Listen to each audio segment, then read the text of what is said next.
Hello and welcome to your Empowered Astrology Forecast with yours truly, Sarah McCallum, the Cosmic Finder. And this is the forecast for the week of November 28th. So we've got some shifts and changes going on this week, just in regards to forward and direct movement, some things affecting perhaps like our communication style, our thought processes. So let's dive in. So we are now in Sagittarius season. The sun moved into Sagittarius last week, and we also experienced a new moon. So we've got some expansive and explorative energy in the air.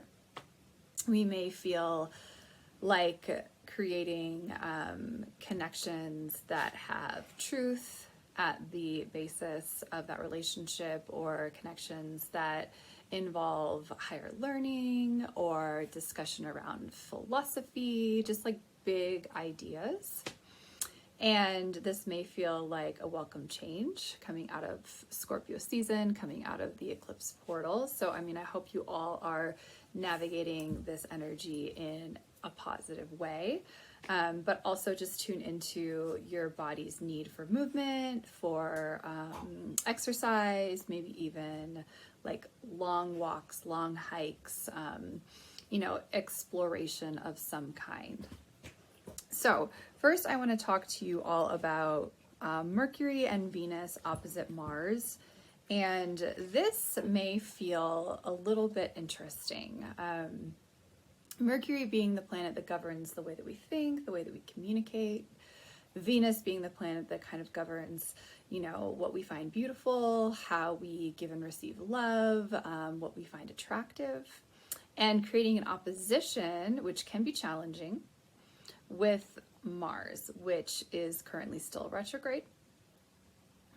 And, Mars is really like how we get what we want out of life. It's that drive, it's that carnal force, it's how we fight, it's how we have sex, right? It's just this very powerful energy of that's what I want and this is how I'm going to get it. And when there's an opposition with Mercury and Venus, there can be perhaps like some issues with how we're communicating what it is that we desire. There can also be a lot of like pent up sexual energy. Maybe there's some wandering eyes, it just might be a type of energy that requires us to take a step back and reevaluate like our forward movement. So just be mindful of that. Really, again, tapping into like the movement of the body. If you're feeling like you're charged, you're feeling like you have kind of this excess energy that could possibly begin to spiral into anger or frustration, take it outside, take it into a workout class, take it into a competitive sport. Just be mindful of moving your body to move this energy. And that's really good advice for all the fire sign seasons, or for anyone who has a lot of fire energy in their natal chart. Fire needs an outlet. Fire needs to move.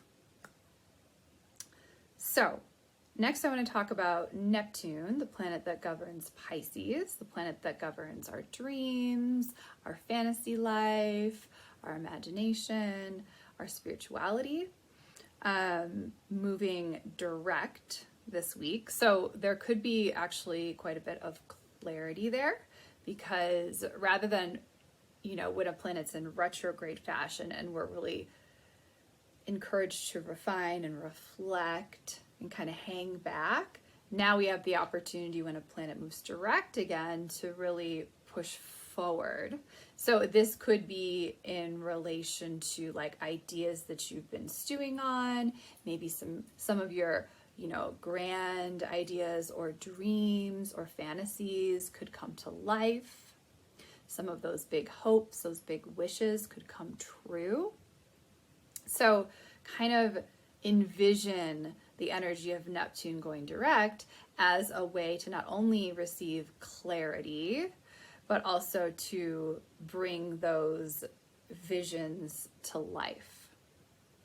Now, Mercury will square Neptune as well this week. So oppositions and squares can both be challenging. It may feel challenging, but really this is opportunity for growth.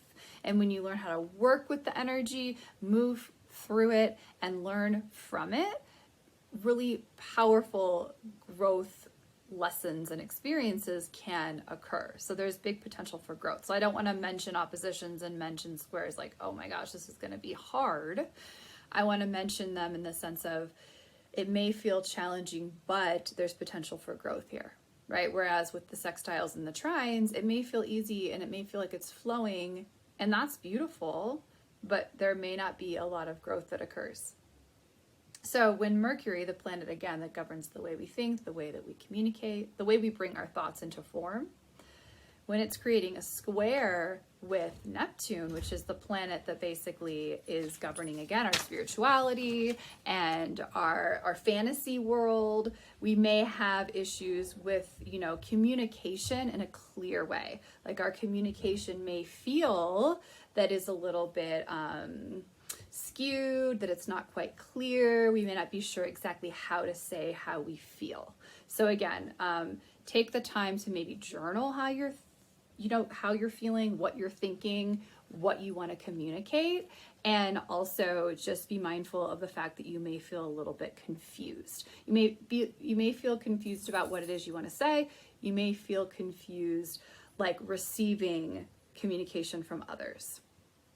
All right, and lastly for this week, the moon's going to move through like the tail end of Aquarius into Pisces, into Aries, and then into Taurus.